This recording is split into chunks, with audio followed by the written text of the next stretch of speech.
ഹൗസിൽ എത്രയൊക്കെ നല്ല കാര്യങ്ങൾ ചെയ്താലും മത്സരാർത്ഥികൾക്കിടയിലും വീക്കെൻഡ് എപ്പിസോഡ് വരുമ്പോൾ ലാലേട്ടൻ്റെ മുന്നിലും പഴി കേൾക്കുന്ന ഒരേ ഒരു വ്യക്തി അനുമോള് മാത്രമായിരിക്കും. ഇപ്പോഴൊരു പ്രൊമോ വന്നിട്ടുണ്ട്. അതിലും ലാലേട്ടൻ അനുമോളോട് ചില കാര്യങ്ങൾ ചോദിക്കുന്നുണ്ട്. എന്താണ് അനുമോളെ പാതിരാത്രിയിൽ ഭക്ഷണം ഉണ്ടാക്കി വഴക്കായി എന്നൊക്കെ കേൾക്കുന്നുണ്ടല്ലോ എന്ന് ലാലേട്ടൻ ചോദിക്കുന്നുണ്ട്.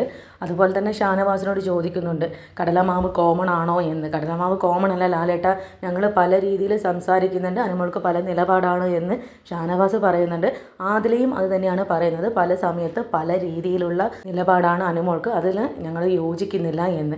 അപ്പോൾ ലാലേട്ടൻ ചോദിക്കേണ്ട, ഉച്ചക്കൊരു നിലപാട്, വൈകിട്ടൊരു നിലപാട്, രാവിലെ ഒരു നിലപാട് എന്നാണോ എന്ന്. ഈ വിഷയത്തെപ്പറ്റി നിവിൻ പറയുന്നത് വല്ലാത്തൊരു നന്മ മലം പൂത്തുലറിഞ്ഞ് ദോശ ഉണ്ടാക്കി കൊണ്ടിരിക്കുകയാണ് അവിടെ എന്ന് ലാലേട്ടനോട് പറയുന്നുണ്ട്. എന്തൊക്കെ കൊടുത്തയക്കണമെന്ന് ഞാൻ പ്ലാൻ ചെയ്തിരുന്നു, ഇനി അതൊന്നും കൊടുത്തയക്കുന്നില്ല എന്ന് ലാലേട്ടൻ പറയുന്നുണ്ട്.